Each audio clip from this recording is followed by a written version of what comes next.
प्यारे साथियों, आज हम कवर करेंगे दिल्ली पुलिस कांस्टेबल के प्रीवियस ईयर के क्वेश्चन पेपर को, जो कि 3 दिसंबर 2020 को पेपर हुआ था। और ये फर्स्ट शिफ्ट का क्वेश्चन पेपर है। इसको देखेंगे, समझेंगे और एनालिसिस करेंगे और अपने एग्जाम को सुदृढ़ बनाएंगे और पैटर्न को समझेंगे कि कहाँ से क्वेश्चन पूछे जाते हैं। चलते हैं क्वेश्चन नंबर 1 की ओर। क्वेश्चन नंबर 1 है टमाटर, प्याज और आलू की कीमतों में अस्थिरता को रोकने के उद्देश्य के भाग स्वरूप इसके उत्पादन और प्रसंस्करण को बढ़ावा देने के लिए भारत सरकार द्वारा घोषित योजना का नाम क्या है? तो ऑपरेशन ग्रीन्स है। आगे बढ़ते हैं, क्वेश्चन नंबर 2 की ओर चलते हैं। क्वेश्चन नंबर 2 है, करंट का क्वेश्चन था ये। क्वेश्चन नंबर 2 है, निम्नलिखित में से कौन सा प्रावधान सही है? निम्नलिखित में से कौन सा प्रावधान सही है? तो भारतीय संविधान के भाग 2 में क्या दिया गया है? तो भारतीय संविधान के भाग 2 में दिया गया है नागरिकता।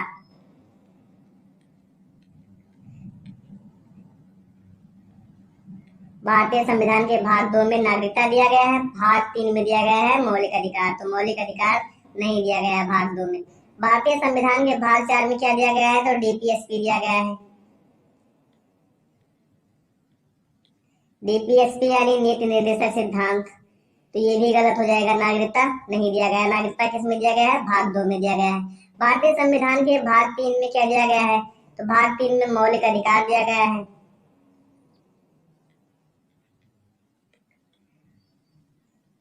मौलिक अधिकार।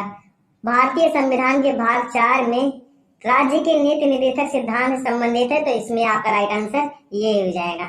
आगे बढ़ते हैं, क्वेश्चन नंबर 3 की ओर चलते हैं। क्वेश्चन नंबर 3 है, we are displaced my journey and stories from refugee girls under the world नामक पुस्तक की लेखिका कौन है? तो इसकी लेखिका जो है वो मलाला यूसुफजई है। मलाला यूसुफजई एक पाकिस्तानी नागरिक है, बस पाकिस्तानी औरत है, गर्ल है। और इन्हें साहित्य का नोबेल पुरस्कार मिला था 2014 में। 2014 में इन्हें शांति का नोबेल पुरस्कार मिला था।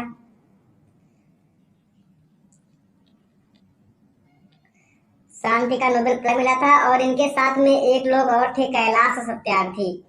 कैलाश, जो कि इंडिया के थे। कैलाश सत्यार्थी थे, जो कि इंडिया के लिखने में बहुत ज्यादा प्रॉब्लम हो रही है, लिख नहीं जा रहा है। कैलाश आप बोल रहे हैं, आप समझ लीजिएगा। कैलाश सत्यार्थी और मलाला यूसुफजई को 2014 में शांति का नोबेल पुरस्कार मिला था। और किस क्षेत्र में मिला था? तो ये बच्चों और युवाओं के दमन के खिलाफ उनके संघर्ष और सभी बच्चों के लिए शिक्षा का अधिकार से संबंधित प्रयास कर रहे थे। इसीलिए इनको क्या मिला था? शांति का नोबेल पुरस्कार मिला था। और सबसे कम उनकी जो है औरत जो है नोबेल पुरस्कार पाने वाली जो महिला है वो कौन है? तो वो मलाला यूसुफजई। इसको आप याद रखिएगा। आगे बढ़ते हैं, क्वेश्चन नंबर 4 की ओर चलते हैं। क्वेश्चन नंबर 4 है, आईसीएआर केंद्रीय आलू अनुसंधान संस्थान CPRI कहाँ स्थित है? तो ये स्थित है शिमला में। आलू अनुसंधान संस्थान जो है ये शिमला में स्थित है, हिमाचल प्रदेश में। और अनुसंधान केंद्र से संबंधित कुछ प्रश्नों को और याद कर लीजिए, जैसे तंबाकू अनुसंधान केंद्र राजमुंदरी आंध्र प्रदेश में स्थित है। गन्ना अनुसंधान केंद्र कोयम्बटूर भी आंध्र प्रदेश में स्थित है। सॉरी। डेयरी अनुसंधान संस्थान जो कि करनाल में स्थित है, हरियाणा में। और केंद्रीय वन अनुसंधान केंद्र जो कि देहरादून में स्थित है। केंद्रीय औषधि अनुसंधान केंद्र जो कि लखनऊ में स्थित है। लखनऊ में कौन सा अनुसंधान केंद्र स्थित है? तो औषधि केंद्रीय औषधि अनुसंधान संस्थान कहाँ पे स्थित है? ये स्थित है लखनऊ में। आगे बढ़ते हैं, क्वेश्चन नंबर 5 है, जल चक्र को जलीय चक्र भी कहा जाता है।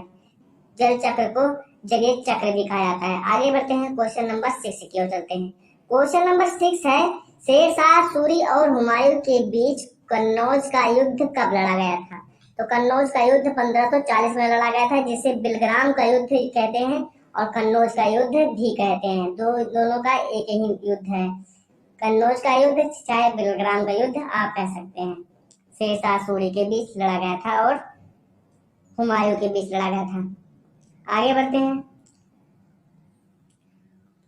क्वेश्चन 7 की ओर चलते हैं। क्वेश्चन नंबर 7 है, भारतीय संविधान का भाग 4 ए निम्नलिखित में से कितने मौलिक कर्तव्यों हेतु प्रावधान करता है? तो वो 11 मौलिक कर्तव्यों हेतु प्रावधान करता है। आगे बढ़ते हैं, क्वेश्चन नंबर 8 की ओर चलते हैं। क्वेश्चन नंबर 8 है, निम्नलिखित में से किसने मिल्खा सिंह को फ्लाइंग सिख का खिताब दिया? तो जनरल अयूब खान ने मिल्खा सिंह को फ्लाइंग सिख का खिताब दिया था। जनरल अयूब खान कौन थे? तो वहां के पाकिस्तानी मिलिट्री जनरल थे। आगे बढ़ते हैं, क्वेश्चन नंबर 9 की ओर चलते हैं। क्वेश्चन नंबर 9 है, निम्नलिखित में से किसे सीमांत गांधी के नाम से जाना जाता है? तो खान अब्दुल गफ्फार खान को सीमांत गांधी के नाम से जाना जाता है। इन्होंने एक आंदोलन भी किया था, लाल कुर्ती आंदोलन। लाल कुर्ती आंदोलन इन्हीं ने चलाया था, जिसमें लाल रंग के वस्त्र, लाल रंग के कुर्ता पहनकर आंदोलन करते थे। और भगत सिंह को किस नाम से जाना जाता है? तो शहीद आजम के नाम से जाना जाता है। और कायदे आजम के नाम से मोहम्मद अली जिन्ना को जाना जाता है। इसको आप याद रखिएगा, शहीद आजम भगत सिंह, कायदे आजम मोहम्मद अली जिन्ना। चंद्रशेखर आजाद को आजाद के नाम से भी जाना जाता है, क्योंकि चंद्रशेखर तिवारी इनका नाम था। चंद्रशेखर आजाद का नाम चंद्रशेखर तिवारी था, इन्होंने तिवारी हटाकर चंद्रशेखर आजाद कर दिया था। और जवाहरलाल नेहरू को चाचा के नाम से जाना जाता था। इन्हें बच्चे किस नाम से जानते थे? चाचा के नाम से। इन सभी का क्या था? एक उपनाम था। आगे बढ़ते हैं, क्वेश्चन नंबर 10 है, प्रस्तावना के अनुसार आरबीआई में डैश डैश से अधिक डिप्टी गवर्नर नहीं हो सकते हैं। तो कितने? 4 से अधिक डिप्टी गवर्नर नहीं हो सकते हैं। आगे बढ़ते हैं, क्वेश्चन नंबर 11 की ओर चलते हैं। क्वेश्चन नंबर 11 है, मोस्ट इंपोर्टेंट क्वेश्चन, कई बार एग्जाम में पूछा गया है, सभी एग्जाम में लगभग पूछा जाता है। ओणम का पर्व मुख्य रूप से निम्नलिखित में से किस राज्य में मनाया जाता है? तो ये मनाया जाता है केरल में। ओणम त्योहार जो है ये केरल का प्रमुख त्योहार है। जैसे पोंगल त्योहार, पोंगल तमिलनाडु का त्योहार है। पोंगल त्योहार कहाँ मनाया जाता है? ये तमिलनाडु में मनाया जाता है। बोनालू त्योहार जो है तेलंगाना में मनाया जाता है। बोनालू पर्व जो है तेलंगाना में मनाया जाता है। और कनकदास जयंती कर्नाटक में।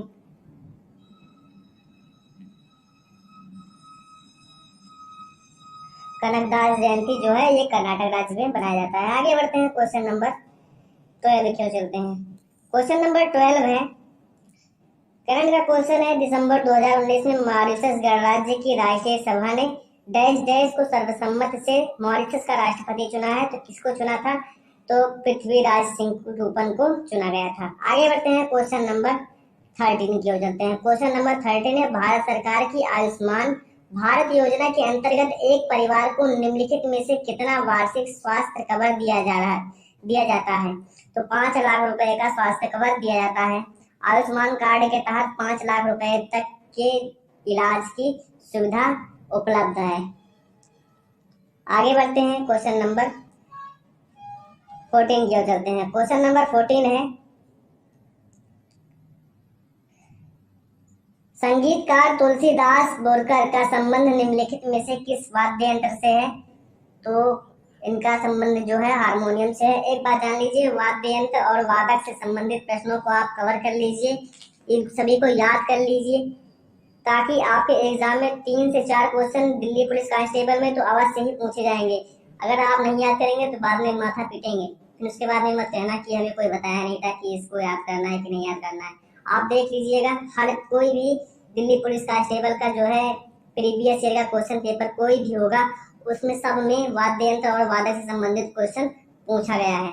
2 से 3 क्वेश्चन, 3 से 4 क्वेश्चन, 5-5 क्वेश्चन पूछे गए हैं वादक से और वाद्य यंत्र से। तो इन सभी को आप याद कर लीजिएगा। संगीतकार तुलसीदास बोरकर का संबंध किससे है, किस वाद्य यंत्र से, तो हारमोनियम से है, इसको आप याद रखिएगा। जैसे सितार वादक पंडित रविशंकर, तबला वादक जाकिर हुसैन, बांसुरी वादक पन्नालाल घोष, हरिप्रसाद चौरसिया, सरोद वादक अमजद अली खान, इन सभी को आप याद कर लीजिएगा। बिस्मिल्लाह खां सानाई वादक जो है ये बिस्मिल्लाह खां है, तो इन सभी को आप याद रख लीजिएगा। आगे बढ़ते हैं क्वेश्चन नंबर 15 की ओर चलते हैं। क्वेश्चन नंबर 15 है, आदिल शाह का मकबरा यानी गोल गुम्बद किस राज्य में स्थित है, तो ये स्थित है कर्नाटक में। आदिल शाह का मकबरा गोल गुम्बद का जो है निर्माण किसने करवाया था, तो इसका निर्माण करवाए थे दाबुल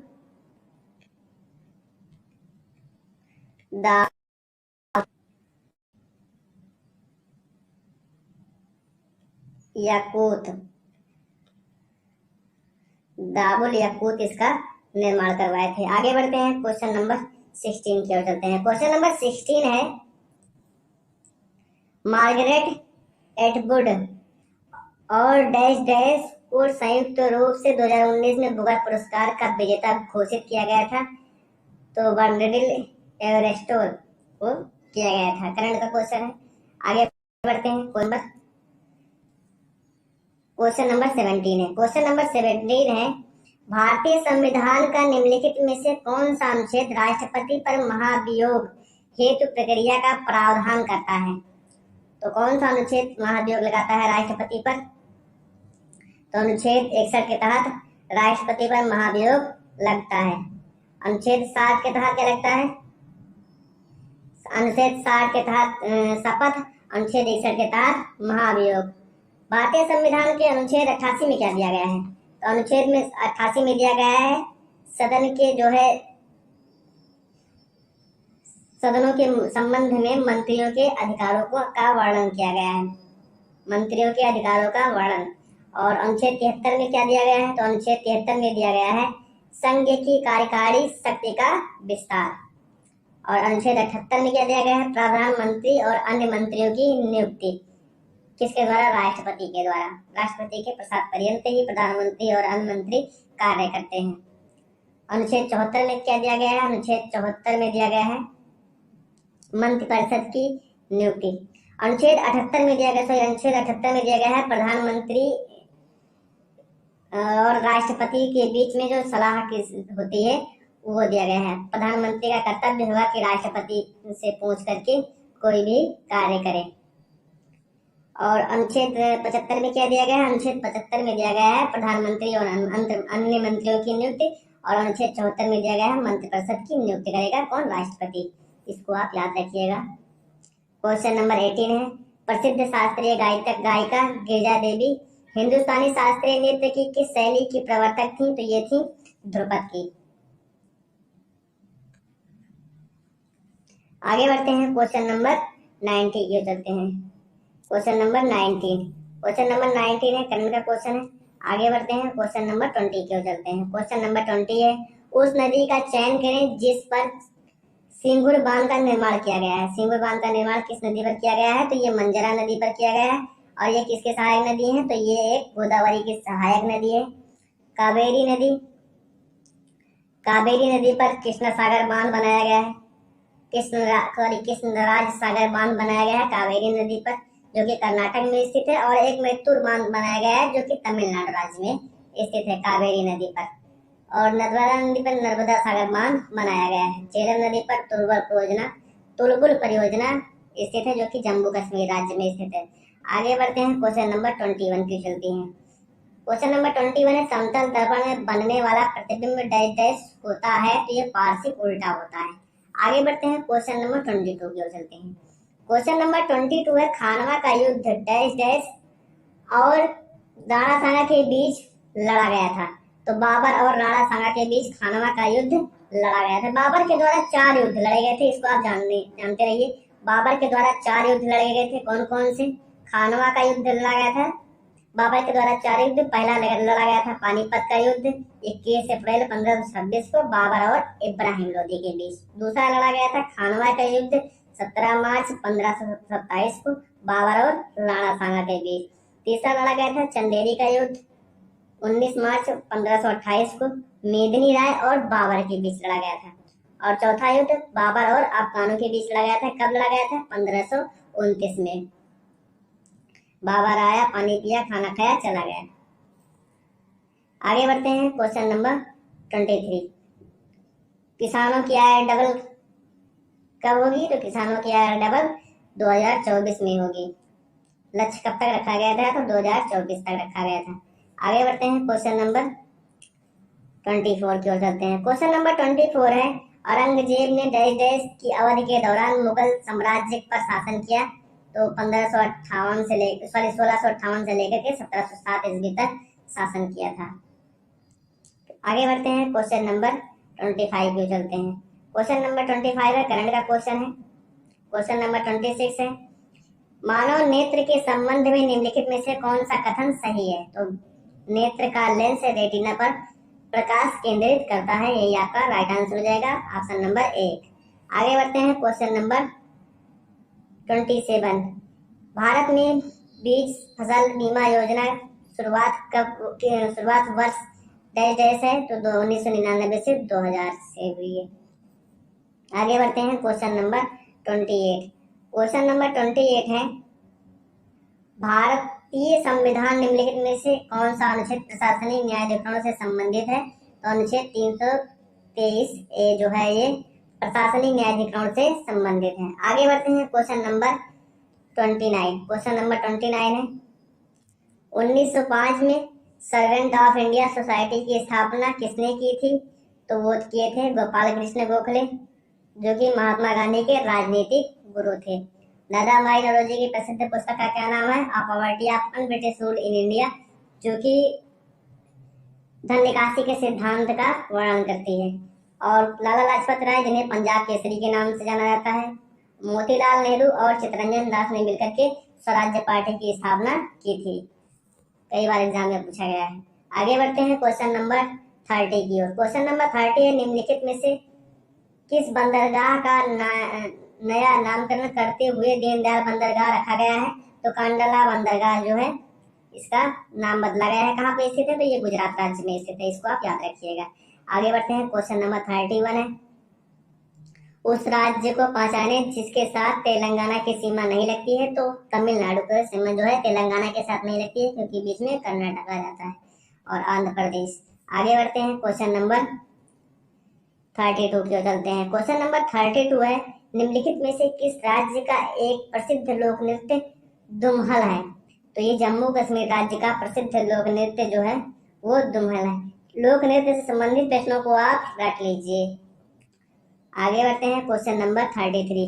क्वेश्चन नंबर 33 है, निम्नलिखित शरीर में आयोडीन की कमी का लक्षण निम्नलिखित में से कौन सा है? तो आयोडीन की कमी से थायराइड ग्रंथियों में सूजन आ जाती है, गले में सूजन आ जाती है। और रतौंधी जो है विटामिन ए की कमी के कारण होता है। विटामिन ए की कमी के कारण रतौंधी नामक बीमारी होती है, इसको आप याद रखिएगा। आगे बढ़ते हैं। क्वेश्चन नंबर 34, 2019 में निम्नलिखित में से कौन विश्व के सबसे कम आयु के प्रधानमंत्री बने? तो सना मरीन बने थे। करंट का क्वेश्चन है। आगे बढ़ते हैं। क्वेश्चन नंबर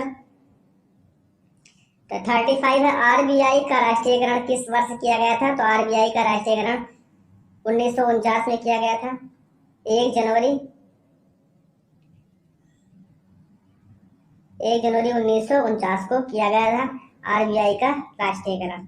आगे बढ़ते हैं। क्वेश्चन नंबर 36 की ओर चलते हैं। क्वेश्चन नंबर 36 है, यूएस यूनाइटेड स्टेट का राष्ट्रीय खेल कौन सा है? यानी अमेरिका का राष्ट्रीय खेल कौन सा है? तो वो खेल है बेसबॉल। बेसबॉल वहां का राष्ट्रीय खेल है। आगे बढ़ते हैं। Question number 38। क्वेश्चन नंबर 38 है most important question. Subhash Chandra Bose को 1938 में डैश डैश में हुए कांग्रेस अधिवेशन का अध्यक्ष चुना गया था। तो किसमें? हरिपुरा अधिवेशन में। 1938 में हरिपुरा अधिवेशन जो हुआ था उसमें सुभाष चंद्र बोस को कांग्रेस का अध्यक्ष चुना गया था। हरिपुरा कहाँ पे है? तो ये गुजरात में स्थित है। गुजरात में स्थित है। और एक बात जान लीजिए, 1938 के बाद में 1939 में फिर से कांग्रेस के अधिवेशन में किसको अध्यक्ष चुना गया था? तो चुना गया था इनको सुभाष चंद्र बोस को। फिर से अध्यक्ष दोबारा बने थे किस अधिवेशन में? तो त्रिपुरी में, त्रिपुरी अधिवेशन में फिर से अध्यक्ष बने थे। कब? 1939 में। फिर इसके बाद में इन्होंने त्याग पत्र दे दिया और 1939 में फॉरवर्ड ब्लॉक की स्थापना किए थे। आगे बढ़ते हैं क्वेश्चन नंबर 39 की ओर। क्वेश्चन नंबर 39 है, करंट का क्वेश्चन है। आगे बढ़ते हैं क्वेश्चन नंबर 40 की ओर चलते हैं। क्वेश्चन नंबर 14 है, भारत के क्षेत्र के अंतर्गत जल जिस उपयुक्त आधार रेखा से मापा जाता है वह समुद्र में 12 नॉटिकल समुद्री मील की दूरी तक फैला है। इसको आप याद रखिएगा। आगे बढ़ते हैं क्वेश्चन नंबर 41 की ओर। क्वेश्चन नंबर 41 है, भारतीय संविधान का 15वां भाग निम्नलिखित में से किससे संबंधित है? तो भारतीय संविधान का 15वां भाग जो है निर्वाचन से संबंधित है। संविधान संशोधन भाग 20 में अनुच्छेद 368 में भाग 20 में संबंधित है। और जो है आपातकालीन जो व्यवस्था है भाग 18 से संबंधित है। भाग 18 से 3 आपातकाल होते हैं। एक होते हैं राष्ट्रीय आपातकाल, दूसरा होता है अंतर्राष्ट्रीय आपातकाल। राष्ट्रीय आपातकाल किस अनुच्छेद तक है? तो राष्ट्रीय आपातकाल किस अनुच्छेद में है? तो अनुच्छेद 352 में है। फिर उसके बाद में होता है राज्य आपातकाल 356। फिर उसके बाद में होता है वित्तीय आपातकाल 360। 3 तरह के आपातकाल हैं। एक बार जान लीजिए, वित्तीय आपातकाल अभी तक एक भी बार नहीं लगा है।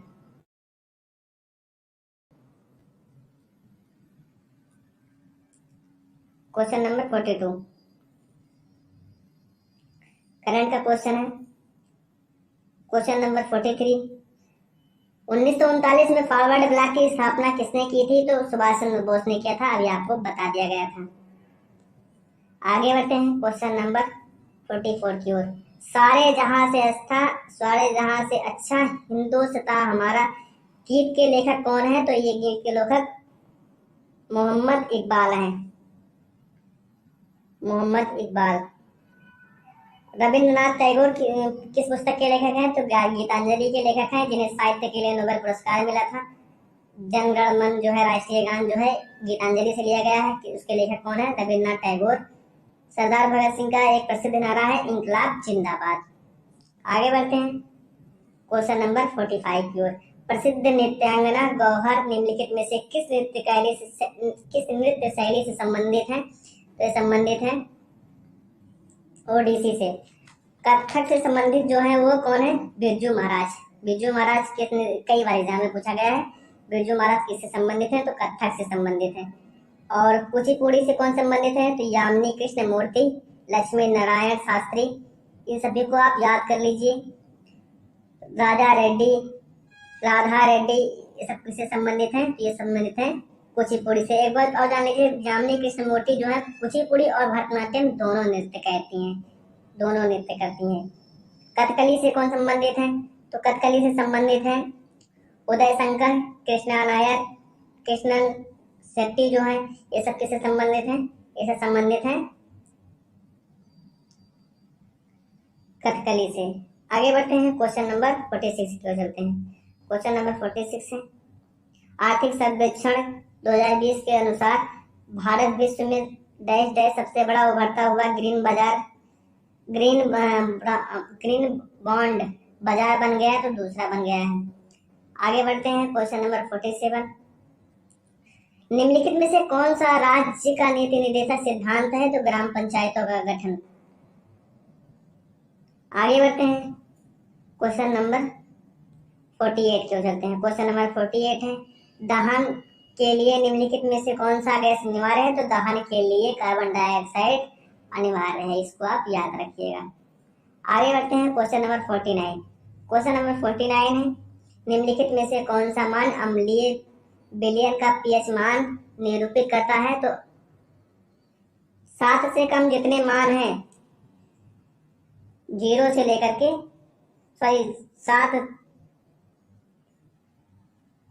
7 जो है 7 पे उदासीन होता है। 7 से ऊपर जितने मान हैं ये क्या हो जाएंगे? क्षारीय हो जाएंगे। पीएच फैक्टर पे, और 7 से कम जितने रहेंगे वो अम्लीय हो जाएंगे। तो 9 जो है क्षारीय हो जाएगा, 12 क्षारीय हो जाएगा, 8 जो है क्षारीय हो जाएगा, 7 से ऊपर है, ये 2 है जो अम्लीय हो जाएगा। इसको आप समझिएगा।